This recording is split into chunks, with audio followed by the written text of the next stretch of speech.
19 of 33 Days with me, Jelelle Awen, and today, Gabriel Heartman. Yay! Yay! And Gabriel was going to come on here on his birthday, which is Monday. Right. But we decided you'd probably be too busy having fun or sleeping in. All of the above. We're just having fun. Yeah. So decided to have him today in to speak with us. And it's interesting how what we're going to talk about just sort of arises for me. And in this case, this is a writing, it's a writing that Gabriel, I feel like, channeled on one level, probably from Gabriel and other divine sources, but also came so much from your process and what you've been through. Well, when I wrote it, I felt like, too, I was writing, it was coming from top here, but it was also going from me out to others who may be feeling the same way inside. And I wanted to provide a context and something like a life preserver or something around all of that. Because I knew it was something that had moved through me a lot. And it felt important to really speak directly to someone's heart. And when I originally wrote it, it was for men. It was turning on a men's series that I was working on. Oh, right, yeah. But I reposted some 3 paragraphs of it and got a huge response to it a few days ago. So it's not just a man thing, it's just a human thing, ultimately. And especially with what's going on right now. Right. Well, let's have you go ahead and read the pieces, Your Demons Are Angels, Unheard. Important message. In this moment, I feel you. I feel you because I have been you. There are voices or intense energies that just don't seem to leave you alone. They permeate your being, making themselves at home with your mental body and wreaking havoc with your emotional body. You are becoming aware of so much around you. Being as sensitive as you are, you pick up on it and it just finds its way inside, sticking to the stuck places that have yet to be felt and unravel. It can be literally overwhelming. You may be even experiencing intense anxiety over what is going on inside, wondering how you will ever get any peace of mind. It is a daily life of maintaining your sanity in what feels like an insane world. The thinning of the veil is elucidating your most hidden places, the ones you thought you had under control or weren't even aware of. The contentedness is slowly losing its hold on your emotional reality. What I want to offer is that there is a lifeline. It is to actually go insane, which in this way means to go into the healthy. It is our fear-sided consciousness that we have turned away from going into the deep emotional as the holy grail of our greatest gift to ourselves. These energies have been called our inner demons. They have felt like a haunting to some, an intense barrage of thought and emotion that have been medicated by all sorts of prescriptions, whether drugs, or sex, or anything else that has aided as a distraction. Some may just be living with it, trying to, quote, get by the best they can. I want to give a voice to these demons, for they are actually your unheard and unfelt angels. They have a message to deliver to you, and you just haven't had the means to be able to actually hear without being overwhelmed. Anything come to your heart you want to add to that right now? I feel the overwhelm because I remember the overwhelm. It always felt like it kind of like a blanket sometimes that that just kind of envelops you. And then there's these echoes that just ping against the walls of this sort of covering. And it's hard to feel your way out of it because it just keeps reverberating back to you and it keeps bouncing around. And it's hard to feel yourself outside of that you become the voices. You become so overwhelmed. It inundates you, and it's very difficult to do anything in life. And so you're struggling just to do whatever it is you can. And I felt really desirous to just bring that to the space for others that are going through something very similar, especially as we're increasing these energies, they just become more and more highlighted. And that it's not you. These voices are not you. And number one, they're not demons. They're not bad. They're not something to exorcise from yourself. They're actually something to deeply hold inside of your heart and to transmute into a message that's really powerful. It's interesting because you say they're not you, and yet they are. Right. You want to say more about that? Right. Yeah. What I mean by not you is that they're not the totality of you. They're not the essence of who you are. Mm-hmm. They are a deep part of you that is you, but it's not the thing that you become it. They don't define you. They don't define you. Yeah. It's like you just become the feeling as sort of feeling the feeling. You're in the state of it. You are the depression, you are the anxiety, as opposed to feeling the anxiety and relating to it. So there's no separation from it. So it is still you, absolutely. Yeah. And I talked yesterday about having a relationship with parts, the divine, archangels. Mm-hmm. So what you're offering is having a relationship with depression, anxiety, or whatever we would feel as a demon. Right. Yeah. Rather than against. Right. And in your writing, you mention about taking drugs or medications as well. Yeah, because in my history, as these, quote, demons would come into me, these voices would come in, the intensities, the only way I knew how to really, at that time, to, quote, deal with it is to drink or to do drugs, or it could have been sex. It was a big one for me at one point. Anything that felt there was an alleviation from any of that. And that can include spirituality as well. I know that there are a lot of people who are very spiritual, but they've got a deep emotional pain, and that the spirituality itself can be used as a medication.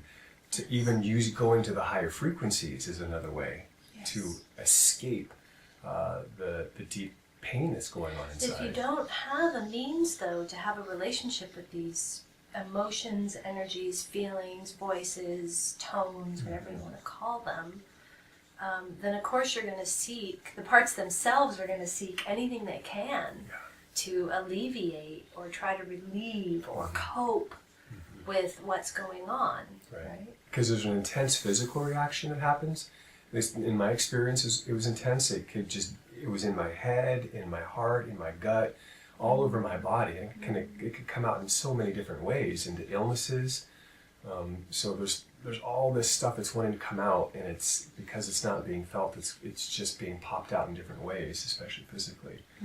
And so inside of that, the only way to alleviate that was through some other source, outside source. And what's so hard about it too is the outside sources that are sought often add to the trauma, or bring in more pain, or more hurt, or more harm. Right. So then you've got this kind of cycle going where you're looking for something to distract or cope, but it's actually increasing the difficulty. Yeah. I just got this feeling too about, and when we're talking about the spiritual aspect of it, a lot of people will feel this too as the negative entities. Yes. And so it's like, I have a negative entity that's attacking me. I'm being attacked by something. Yes. And that puts it in a realm that's again, we talked about it being separate but equal to you. To make it an entity, it puts it way outside the ballpark, where it's you've projected that onto something else outside of you that can't be touched somehow. And so you kind of project that onto something else, that it's that thing's fault. It's a draconian thing, it's an archonic thing. Someone else, a healer, put it inside of me, and there could be some truth to it. But I'd mention that can't stick unless there's something going on the inside that's already there to begin with. That's a part of you. And it is often literally a part of your metasoul. I talked about metasoul yesterday. That is trying to get in contact with you sometimes too. Yeah. So we have reptilian aspects, we have archonic aspects, and if we're doing that against thing, being attacked also, feeling attacked is pretty powerless. Right. There's no power there. Right. You just, and people who feel they're under attack, that's often how they present themselves. Mm-hmm. There's very strong victim energy in it, which is similar to how it can feel to parts of us. Right. That life is doing something to us. And how we hold that in SoulFullHeart is that there is, for parts of us, they were victims, especially when we were children or teenagers. So we validate, yes, you were hurt and harmed. There's a validation of the pain. Yet there isn't a buy-in to the bigger picture of being a victim. Yeah. Right? Mm-hmm. And the bigger picture is that you're very powerful and that you create your own reality. So if you're being attacked, you've created that reality. So you can continue to be in that. I think a lot of people, parts actually get something out of being attacked. They're getting something out of it. They're suffering and they're in pain. Sometimes that's what you get out of it, right?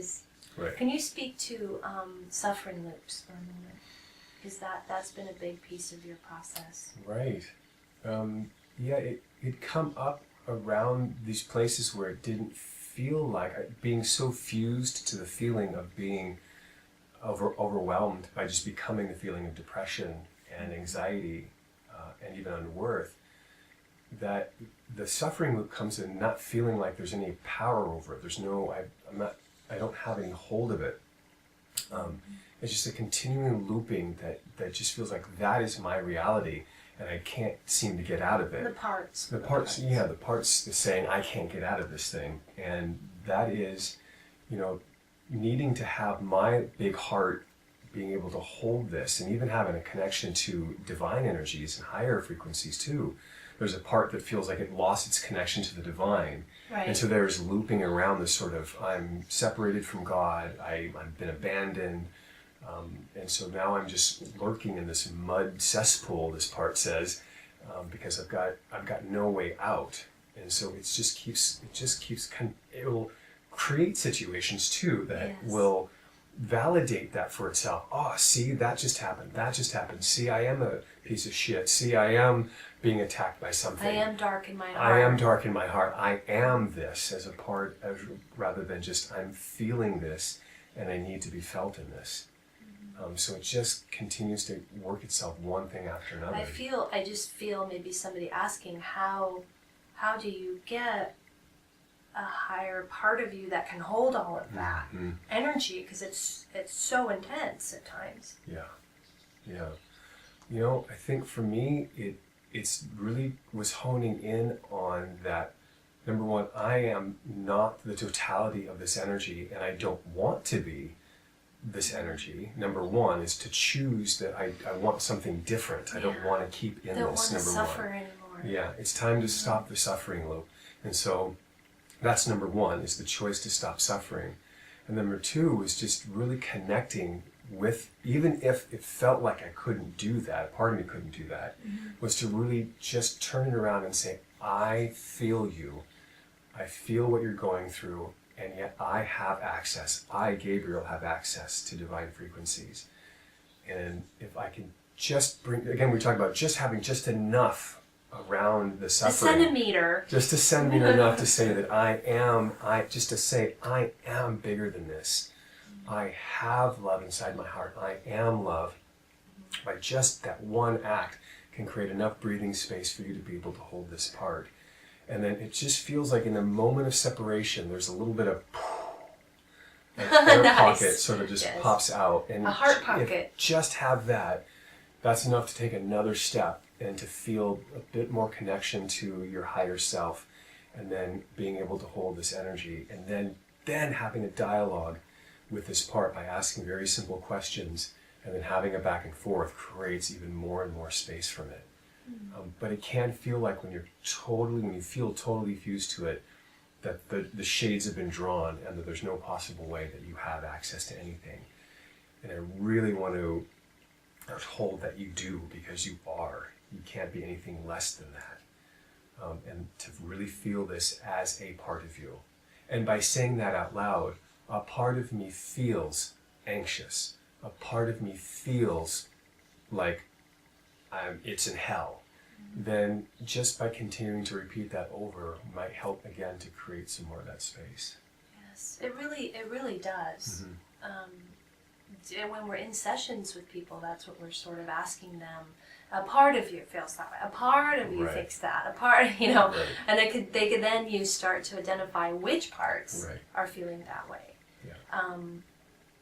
I really took in what you were saying just there, because it comes from such a genuine place inside of you. Gabriel's been in this process working with parts of him for 5 years. Well, it's kind of more than that. Well, yeah, that's true. 6 probably. Yeah, and gone through, I would say, chose a lot of heavy things and darker themes to go through, and quite a bit of suffering. So in that, you just had to keep coming back again to hold space for your parts, to just keep offering something else. And it feels like recently quite a shift now toward lighter, toward easier, toward goodness, toward bounty. But you've had to work with a lot of parts and energies to get there. Yeah. And I also want to say too, it's even not just my own particular self-holding, but it's also having space holding with you and Raphael, somebody else that can also reflect back to me too. That was so essential. It's like, it's really hard. You can't do this on your own. I mean, I can give you that advice to say this and feel that and do this and do that, but it really comes down to having an other to be able to reflect and bounce back off of you, because it's just, they can hold something for you that you may not just be able to hold for yourself, or see something that you might not be able to see or feel in a particular moment. And so it really does make all the difference. And that's been, I mean, you and I have known each other for a long time. 30 years? Yeah. 30 years. We met in college. Yeah. And had our daughter together, and we're married and divorced, and so we've had so many phases. But the phase of being your space holder and teacher to some degree has really been, I really feel honored. It was like we decided before coming in here that we were going to have the phase of that in order for you to serve and for me to serve, and that it would serve others as well. And it took moments of your service to me to say, very difficult, I know for sure. It's like, I can't be in this energy anymore, Gabriel. This is, I've done this, I've done this, I've done that, and this is now yours, and you have to choose. And I think that's where I was coming from around the choice. At what point do you choose to continue with the suffering? Because it's not who you are, and it's not who you want to be, ultimately. And that's what I had to say to myself. That's such a good point, because people go to this healer, that healer, this healer, that healer. Nothing's working, But the outside can only support the movement on the inside. So I could only support you when there was enough you there that really wanted it to move. And if the other energies, the other parts were coming in, it was like sometimes you just have to kind of tough love it. Confront the energy and no, I want to choose love. I want to choose myself. And then you take and I want you to let me know you. Like let me get to know you. Yes. And you're taking that to the part itself that's holding the suffering. I want to get to know you. I don't want to be the suffering anymore. I want you to be better. So it's kind of like going downstream or instream into this depth of who you are. And this part of me we began accessing through an energy session that was really in the depths of a shadowland. And once I was able to take this aspect, metasoul aspect, from out of the shadowlands and really close a portal, and that's another big piece too. A lot of this can be, there's a large portal open up that's just all this intense energy is flowing through that is not solely yours, it's a collective energy too. Yes. That's pouring all the way through, and you're, a poor part of you is like holding all of this, which we call the gatekeeper, and it's just like, Yes. and so overwhelmed. So it was moving this aspect out from the Shadowland into a lighter frequency, closing the portal to the suffering in Shadowland, and then that I was able to then really hold this part. There's an external, and I'll link about the gatekeeper who I've been mentioning as well, an article about it. There's an external portal, or an etheric portal we could say, but that starts from the inside portal. So you are consciously, say hi to Stacy, our neighbor dog, that's barking. But there's an internal portal. It really starts internally. Yeah. So it's not just portal closing either. It's not just, I'm going to close that portal and I'll be done. Right. No. The etheric portal opened because something opened inside. Right. And sometimes closing it allows you to create a container space. But this is something you have to really feel through with your parts and from a process. There's no getting around the process that this is. Gabriel's describing a process here over years, over many layers. I feel like we were forerunners or way showers of this part's work, so it took us longer. People I'm working with, I'm noticing, are moving more rapidly, partly because of what we've cleared.